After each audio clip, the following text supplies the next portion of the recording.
بسم اللہ الرحمن الرحیم۔ سوال پوچھا گیا ہے کہ نماز کے بعد تسبیحات پڑھنا بہتر ہے یا دعا مانگنا؟ تو یاد رکھیں کہ وہ نمازیں کہ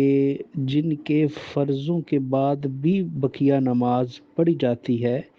جیسے ظہر ہے، مغرب ہے، عشاء ہے، تو ان نمازوں میں بہتر یہ ہے کہ فرض پڑھنے کے بعد مختصر ذکر کیا جائے یا مختصر دعا مانگی جائے، اور بقیہ نماز سنت، وطر، نفل پڑھنے کے بعد آپ ذکر و اذکار جتنا چاہیں کریں اور آخر میں دعا مانگ لیں۔ اور وہ نمازیں کہ جن میں فقط فرض ہیں، فرضوں کے بعد اور کوئی نماز نہیں، جیسے فجر ہے یا عصر ہے، تو اس کے بعد پہلے مختصر تسبیحات، یا وقت ہو تو طویل تسبیحات کر کے بعد میں دعا مانگ لیں۔ دونوں طریقے درست ہیں، واللہ عالم